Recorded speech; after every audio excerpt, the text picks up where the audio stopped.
You're about to learn inside secrets from the Visual Caption Coordinator for the current world champions, Bluecoats. No, Leo, they're not booing, they're bluing. Willie Veenstra was a performer in the Bluecoats from 2011 to 2015. And you may recognize him as the drum major from Tilt and Kinetic Noise. He's been an instructor with the Bluecoats since 2016, and he has been an incredible human being since as far back as I know. We marched together in 2012. In this discussion, he'll share exactly what you can expect at a Bluecoats visual audition, what the staff is looking for when deciding who gets a contract or a callback, and what you can do to prepare at home to show up and deliver your best performance. This video is jam-packed with a ton of value. So if you're ready to learn from one of the greatest educators in the game, let's lock in, focus, and absorb everything like a sponge. Let's go.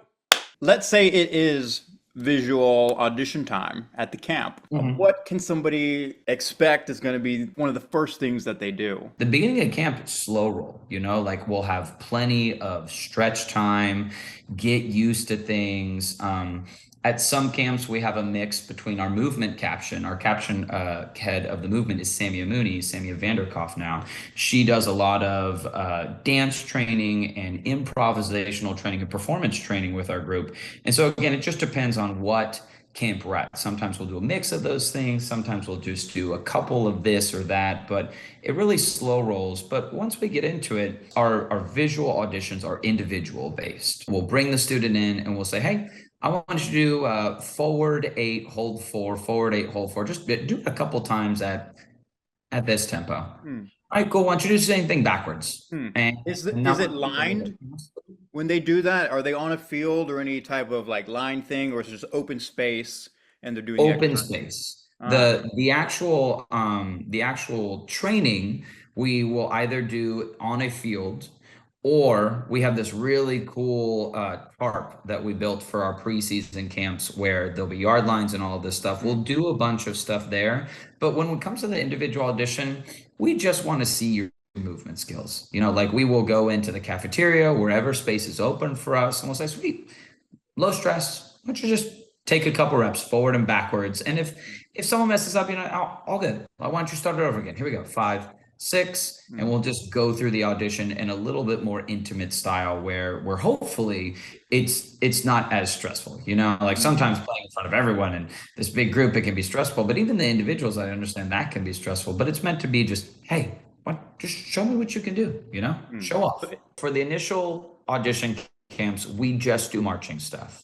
When we get a little bit further in toward callback camps, we will have more of a movement aspect as well as the marching aspect. And the movement aspect is meant to be, hey, learn this on the spot. We want to be able to test your ability to learn choreo. Like our choreographer, Jim Moore, he will come out there and he'll throw 34 counts or 64 counts of choreo. And knowing how to dance versus knowing how to learn how to dance are two separate skills. There's some moments in there that are meant to challenge you, like we need to be able to really stratify, okay, this person is a 99 out of 100 movement person, and this one's an 85 movement person, and anywhere in between there. But there's also going to be a bunch of skills that if you have done just basic level movement, you'll be like, okay, cool. I have the building blocks to be able to see success later on. A lot of where Bluecoats comes or approaches their auditions is we try and integrate all of it at once. Like there will be several portions of the audition where you are moving and playing, or just playing, or just moving, or movement dance while playing. And it's those exercises, the moving and playing exercises and the dance and playing exercises, when we choose to use those are always communicated in advance. There's like, hey, at camp, expect to have this box drill exercise while playing stamp exercise, or long tone exercise number 57 or whatever it is, while doing a forward backwards plus exercise. And so the performers at that stage of the audition will always have time to prepare for those things. But again, there are some of those where it's like, okay, cool, you had time to prepare for that. why don't we test your skills on how well you can learn and adapt in the moment? Almost every single band program will have their stock exercises that they use. And every one of those exercises would prepare you so well for what we're doing. We're not going to have you jazz run direction change 200 beats per minute, go backwards, and then go into a lateral slide. It's not going to be that, you know, like we're not here to push this just crazy difficult thing. Like we have some really amazing staff members that are able to recognize talent where talent is. You know, like we are able to look at that and go, oh, they're moving forward and backwards. Yeah, they're really good. They show some real promise. Or I can tell that's going to be really good. They just need a little bit more experience. Let's suggest that they maybe spend a year at this drum corps, or give them some ideas to think about in the off season and maybe come back the next year. You know, we'll be able to tell without doing these just crazy hard, difficult exercises. That's good to know. That's comforting for, again, those who are particularly nervous about the visual audition portion, which was Right. me for every drum corps audition I ever did. Yeah. And I think I felt that way because like I had the music packet and I would Mhm. just drill the music packet to the T, but I Right. didn't have as much guidance for my visual preparation back then. Right. And it's crazy to think about too, right? Because most musicians start playing their instrument when they're sixth grade or fifth grade or fourth grade. But a lot of musicians, at least in the marching band world, don't start marching until ninth grade, their freshman year, something like that, you know? And so there's so much catching up to do when it comes to some of those skills Yeah. based off of where you were with your playing skills, you know. And it's this whole thing that we talk about over the summer of, hey, like you have sat down in the practice room and played your instrument for how many hours? And then we'll get that answer and it's like, great, how many hours have you done that exact same thing with your movement skills? And the eyes will get really wise, go, oh yeah, I haven't done that. It's like, okay, well, welcome to marching band, where in order to sound good, your visual skills have to be at the highest level, you know? And until your visual skills aren't at the highest level, you're never going to sound like you do standing still on the move. Like the number one visual thing we are doing is to make sure that you sound good on the move and look good. If you look good and sound good on the move, contract. Is there anything that they can do on their own at home to practice that? Or does it just mean just go practice marching on your driveway? I think there's a perfect balance of just doing it, hashtag Nike, or like doing it with purpose, doing it with intent, doing an exercise, setting up a video recorder in front of yourself, Hmm. recording you doing it, then taking the performance hat off, putting the evaluation hat, and then scrolling through and looking at the video, be like, my hips were tilted down during that part, Hmm. or my spine wasn't really aligned as I was going through this direction change, or my toe height as I was rolling through this step really wasn't even, and then finding those details, you know? And I think the more younger members and younger students can do that, the more success they might see at audition camps. It sounds like the expectations when they show up is they're going to be performing simple marching exercises, Mhm. nothing too complex or crazy. And Right. the purpose of the simple marching exercise is for you to see them do what they know how to do at the best they know how to do it. Absolutely. Our number one goal is to say, hey, go show us what you can do. Show off.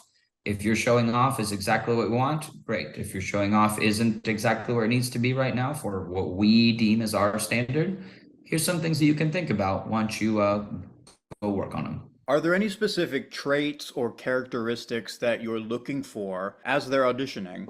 For the Blue Coat specifically, we love prioritizing the performative qualities. We don't want to go backwards and try and add this performance quality after we've cleaned it. We want the performance quality while we are cleaning it, so we don't have to switch back and forth between the two. If someone comes in and has their shoulders a little bit low and is a little bit downtrodden versus someone who comes in and just has this amazing presence. Their chin is up, They look you in the eye, they're nodding their head and they're communicating, and they just have an awareness of their body and how they carry themselves. That's the number one thing we're going to notice. And even if you're not the most confident person, fake it till you make it. The presence and the performative aspect and just going for it. If there's, like we were talking about that improv dance of learning some new things, there's two ways to approach that. One is like, okay, I'm gonna be really cautious and I'm gonna dip my toe in the pool, or I'm going for it. I'm just gonna go for it. And if I make a mistake, great.